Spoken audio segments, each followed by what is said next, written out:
Hello everybody and welcome to making a horror game from scratch. First and foremost, where have I been? The reason this video is a little bit late is because I had to get my gallbladder removed. And I'm just now feeling up to actually releasing a video. So this one was not released a day early on my Patreon just because it was late and I need to get it out. But of course, all other videos are released one day early on the Patreon. One last thing before we hop in, at the end of the video, I have a discussion I would like to talk about for those that are interested in it. It's basically, how do you leave a comment on the video in a way that's going to get me to respond and in a way that I can actually help you? But more of that later, let's hop in. If you remember last time, we were just in the process of creating an actor component that would let us swap out our items, and it was kind of confusing the way we had to approach the problem, because it included all this stuff like we needed our current item, we needed an array of numbers, which those numbers would then be the addresses for the actual items in the inventory, and explaining that out loud was kind of difficult, so I ended up ending the video there, and today we're going to pick up from there and continue our progress. As you remember, we went into the item struct and we created something that basically only has one thing, and right now it's just the static mesh, which eventually we'll probably add more details to each tool, so that way we can continue to expand this actor component. But for now, each tool is just a static mesh, and we have our bare hands and we have our tool, or walkie. So when we set our item, we look into our player inventory and we get the array. So when we set the item, which is called after we change the item, we basically say, this is the number that we're at in our inventory. And as you remember, if we're at the end of that, it will reset to 0. We use that number to get the array index of the next item in the item inventory. So now what we have to do is we need to go into our BP first person character. So let's head over to that. And essentially what we need to do now is kind of delete how we previously set this up. So right now you can see we have get radio, which again sets the visibility of the static mesh to true, but also we have the get item, which is also just adding it to our inventory. So this is all being replaced by the actor component. So we can delete all of this out, and over here on the left-hand side, you'll see we have something called the SM tool, which right now is set up to be, by default, the walkie. Let's go ahead and set the default to this to be nothing. So just reset this property back to its default value, and it should clear it out to none. You'll see that we have our parent socket already set up, which is going to be our right hand here. And now we need to add a tag to this static mesh. So whenever we go to find this static mesh and change it to the new tool, it's actually selecting the right static mesh, and it's not changing like our hands. Yes, they're invisible, but they're still present. So we need to make sure that it actually attacks the tool static mesh and not something else. And in order to do that, we're going to distinguish it by adding a tag. If you remember, I did something like this whenever we were trying to figure out how we were going to go about finding the quadrants, component tags. So what I'm going to do is I'm just going to add a tag, and I'm just going to name it tool. I'm going to press enter, and then I should be able to just hit save and compile. And with that set up, if we head back to our actor component where we're changing the tools, now what we're going to do is we're going to do something called get owner, and we're going to get that out of. Now what I'm going to do is I'm going to right click in some empty space and just type in get owner. And you'll see that what it wants to do is it wants to get the owner of a component. Well, in this case, we are an actor component, so we can leave this as self. And I think what I'm going to do here, just to make this nice and clear, is we're actually going to bring all this down like that. And then up here, as we continue our logic forward, we'll move that about there. And we'll try something like this. But anyway, what we want to do is we want to get the owner of this component. And then out of the get owner, we actually want to get a component. And we're going to get the component by tag. So what's happening here? We are getting the owner of whatever we've attached this specific component to. And we're saying, hey, look at your owner's components. And what you want to do is you want to find a static mesh component with the tag tool. And remember, we just set that up. And because we set it up, we know that even though this is returning an array, we know it's only gonna get one item. So we're just gonna go ahead and hit get a copy. And we can leave this to 0. Hold on, let's grab both of these and press Q to nice and straighten out that line. Because we know that there's only one item that it's going to find, so we know that it's always the first in the array. So this is perfect. So let's go ahead and let's reorganize this again, because we're gonna have basically 2 sets of logic happening damn near at the exact same time. Sorry I'm so worried about the placement this episode, but I wanna try to convey this as clear as possible. All right, so we've gotten the item out of the item inventory right here. So what we need to do is we need to get the static mesh out of there. So we'll have to go see what we named that. Let's click on our item inventory and let's open up, for example, it's called SM tool. So let's go ahead and pull out of this and get the SM tool. So what we're gonna do is, as you can see, we have our item out of the inventory. So what we're gonna do is we're gonna pull out, and there's this thing called break struct item. And here is all the stuff that is located in that struct. As of right now, it's just the static mesh. So what are we gonna do with this? Well, we have our owner and we have the static mesh. So what if we just set static mesh to the next tool in the inventory whenever we set the item? I hope that made sense. Let's make some comments to further help this make sense. Let's start with the bottom. Let's make a comment over these first 3 here. Let's grab a comment and we're gonna say, get the owner of the you know what, let's be specific, of this actor component. Then search the components of the owner to find a static mesh with the tag tool. It should only, oh my goodness, I can't type. It should only return one static mesh. So we know it's located in the first slot of the returned array. Now we're gonna make a little bit of extra space here to make these comments nice and clear. I'm gonna move specifically the blue ones over, and we'll grab the first 3 here and we'll create a comment using a current item value that we set in the previous function. Change item. We'll get the item inventory array address from our player's inventory. Grab this last section with the correct item selected from our item inventory.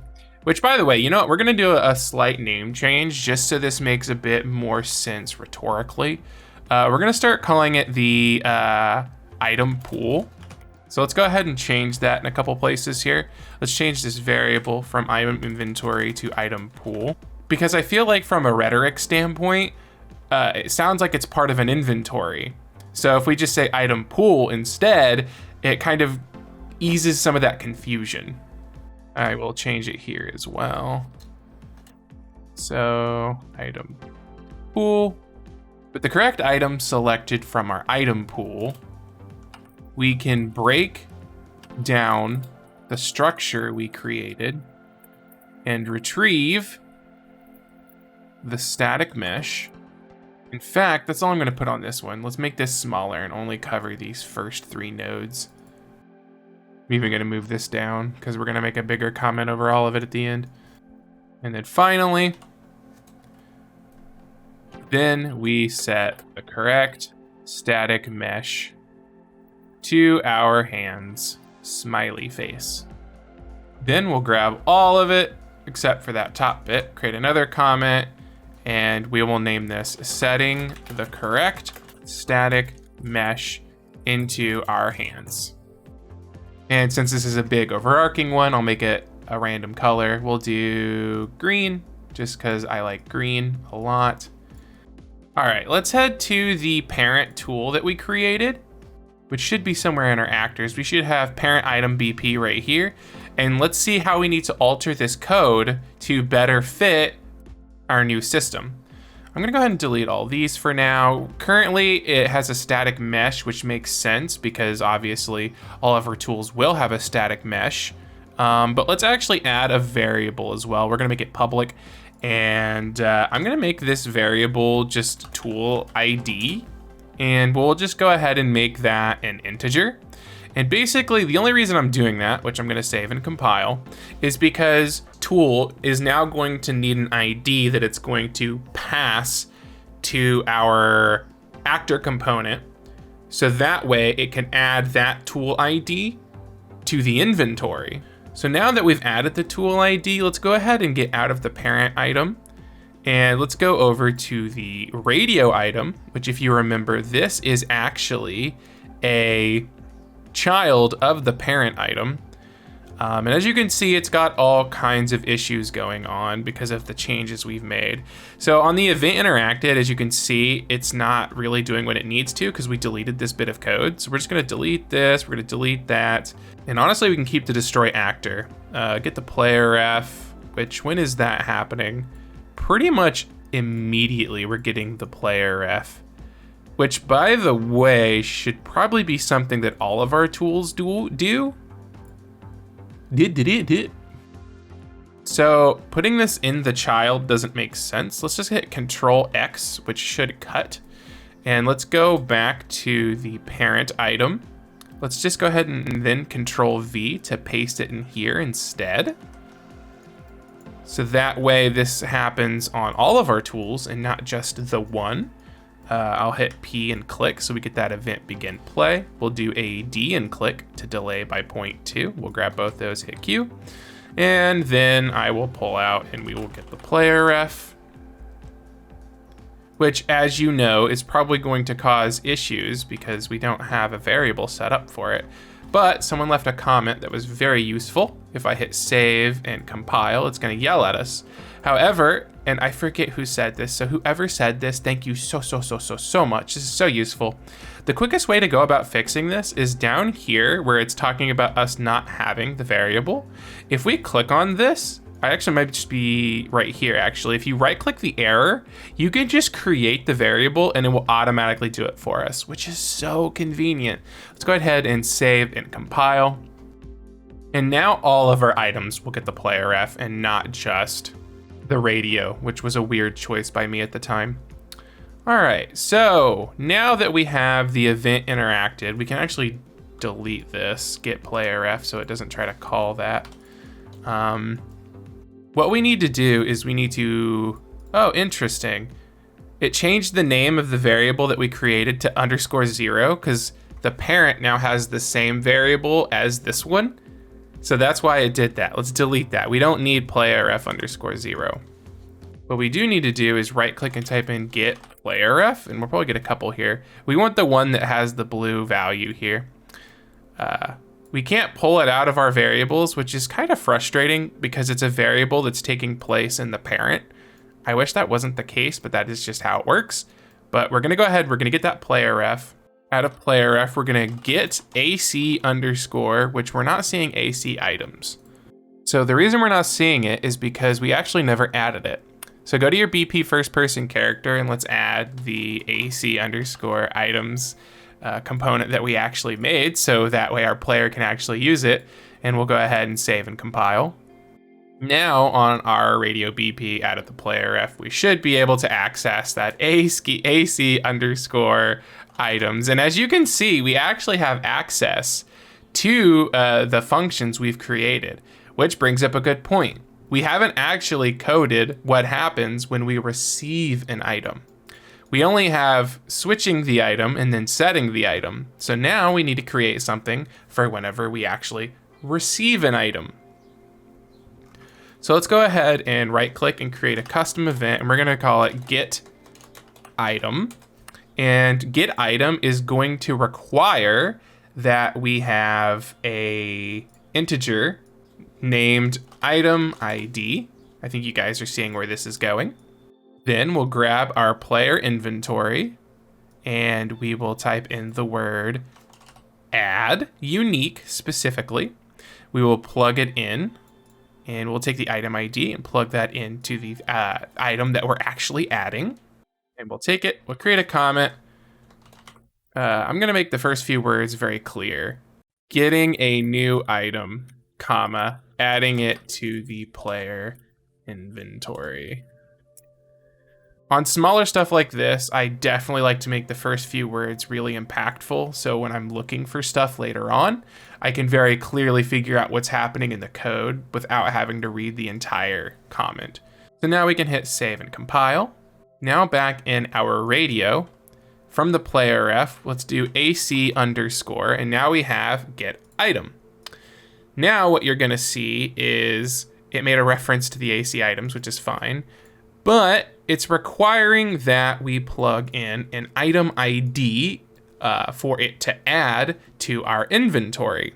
So in this case, even though it's not present here, which is kind of, again, frustrating, if anyone knows how to make the parent variables show up in the child variables, let me know, because I feel like that would be very convenient. But for now, just right click and we're gonna type in get item. Okay, it's not there. Did I name it tool? Get tool ID? There it is. It's get tool ID. See, I wouldn't have to remember if it showed it, and we'll plug that in to the get item. And then of course the actor will destroy itself because we will have picked it up. So let's go ahead and save and compile. I just went on a side tangent if there was a weird cut there. I'm not gonna include that. So we're just gonna hit save and compile because for now this will work. You'll see the issue with it in just a moment. But let's go ahead and go back into our world here. And you'll see that we have our radio. And it should be working properly. It should add it to our player inventory, which is perfect. The problem is if you look on the right-hand side, the tool ID is set to 0, which we know is going to be our hands. And if you remember the item pool, that means that 1, which is the next one, would be the radio. So we need to set this to 1. The reason that's an issue is because each tool should have their own tool ID. So it's very frustrating to me how I set this up. And we might come back and change it. But for now, whenever you place a tool down, just make sure we're setting the tool ID as well, or it's gonna add the wrong tool to our inventory. So right now, we don't have a way to switch tools, or to call switching tools. So let's go ahead and set that up, and that should be the last step of this video. Let's go ahead and go into our project settings, and we will head down to input. Let's go ahead and add an action mapping. We'll call this previous item. We'll go ahead and make this just scroll wheel up. Then we'll add one more. We'll call it next item, and we'll make this scroll wheel down. Actually, I've never used the scroll wheel before in this manner, and check it out. It's just saying scroll wheel access either way. This might be an access mapping, actually. Yeah, let's delete previous and next item out of action mappings and instead go to the access mappings. Let's add one. We're gonna call it previous item. Click on the little keyboard and scroll up. It still says mouse wheel access. Interesting. What if I type in the word mouse wheel? Oh, so you can set it specifically. I wonder why it automatically just says access. So we want mouse wheel up to be the previous item. And then we're gonna make this one next item. And again, I'm just gonna click on the search instead of doing the little thing there. Since it doesn't work, type in mouse wheel. We want mouse wheel down. And there we go. So mouse wheel up, mouse wheel down. We'll do previous and next item. Let's go ahead and close. Now we'll head over to the BP first person character. We're gonna go ahead and right click. We're gonna type in previous item. Actually, I just remembered we didn't set this up to be able to have a previous item. So we'll do that later. Let's go ahead and just delete previous item out of here, and we'll do next item. And we should have access events next item, just like that. Let's pull out our AC items. And what we'll do is we will pull out of that and we will type in change item. We'll go ahead and plug that in. And there we go. It's as simple as that. So now whenever we do mouse wheel down, it'll call the change item from our actor component. Go ahead and save and compile. I'll also go ahead and make a comment really quick. Change item when we mouse wheel down. So in theory, this should work. We should be able to immediately enter the map, have no items, and I'll even mouse wheel down to test it. Look at the radio, pick it up, mouse wheel down. We should get the radio, and whenever we get to mouse wheel 0, it should reset it back to 0, or not mouse wheel 0. Whenever we mouse down again, it should go to item index 0, which should remove the static mesh from our hands. However, it's set to none, which might result in an error. So let's check and see. Hit play, and it went through the floor. Okay, let's fix that first. Just gonna move it up slightly. Is it in the ground? It might be in the ground. It was in the ground. Oh, nope, it's gone again. So I opened up the static mesh, and I'm thinking for some reason the collision disappeared, which is weird. So all I'm gonna do, in case you guys need to know how to open this, by the way, basically I just opened up the radio BP, and then on the right-hand side on the static mesh, I just clicked this little folder with a magnifying glass. Here's the walkie. I opened it. As you can see, there's no collision for some reason. Yeah, if there was collision, I would be able to delete it. Oh wait, remove collision. It didn't remove anything.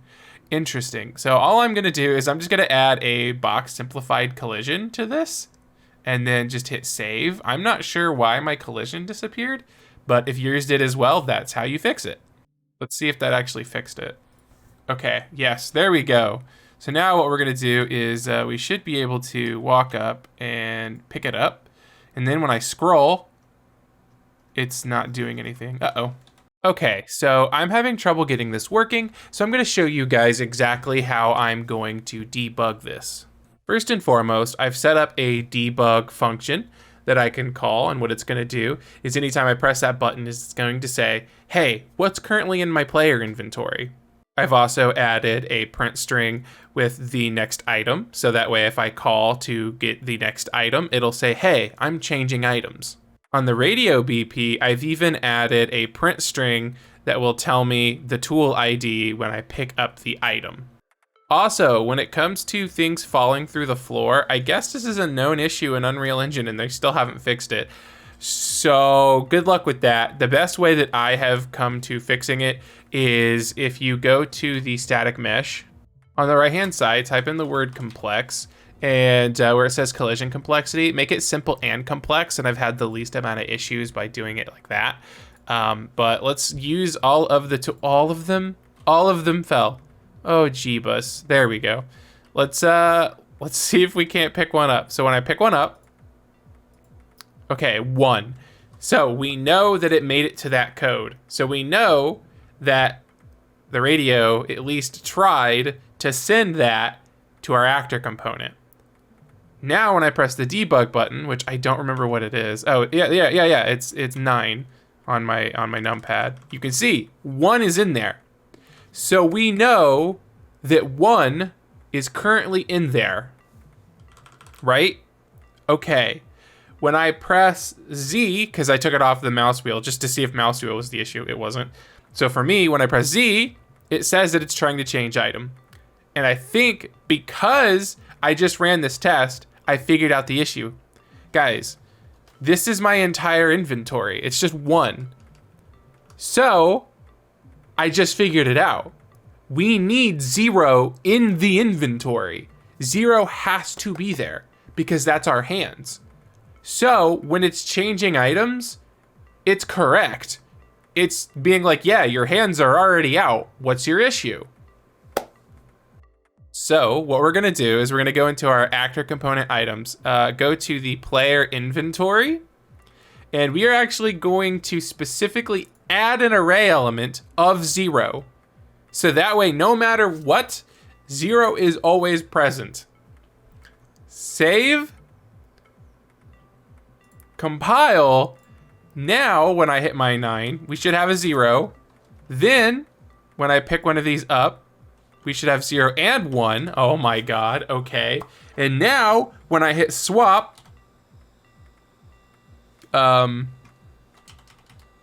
well, okay. Both items are there. It's trying to change the item.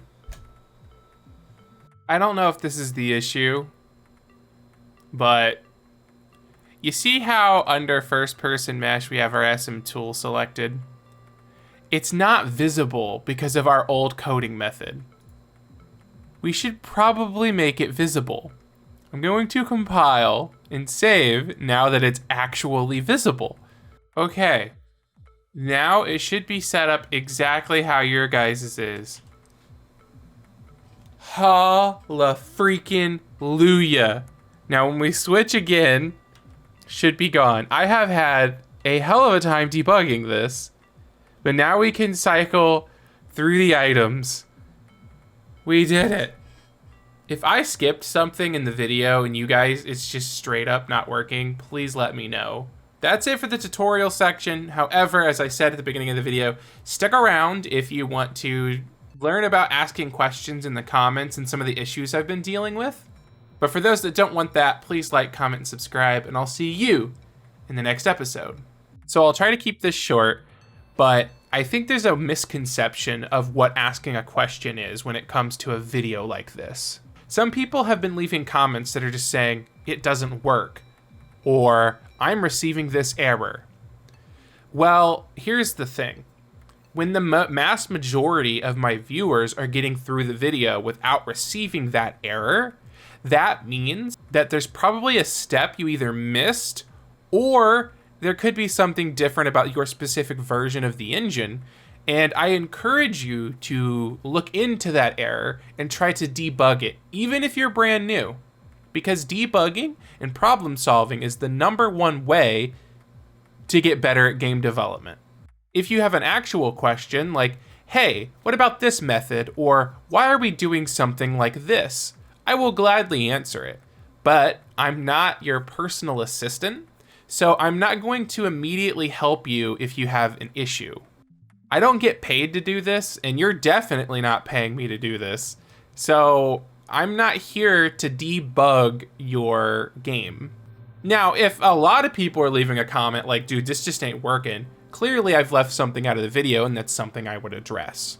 The only reason I'm talking about this is because recently, someone left a ton of comments across all of my videos, and eventually it boiled down to them being like, well, I wish you'd answer questions like you say you would. And all of their comments were just like, hey, I'm getting error. Which, by the way, is not a question. It's a statement. But then they also proceeded to email me and copy paste their comments and send it to me. This is not appropriate behavior. If you do need help, first, I implore you to try your hardest to debug it yourself. And if all else fails, ask a relevant question. Don't expect me to debug it and solve it for you. Again, I do this for free.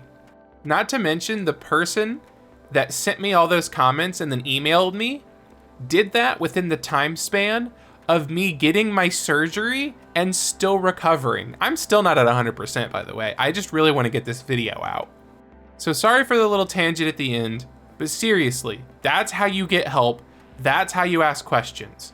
Ask something specific and try first. Do not, and I repeat, do not just leave a random error in the comments and expect me to respond. It might have another person say, hey, I'm getting that error as well. Here's what I did to fix it. That's fine. I don't care if you leave the comment, but that's not asking a question, and I will not respond. Just to be clear. Thank you so much for watching. Like, comment, subscribe, and I'll see you in the next episode.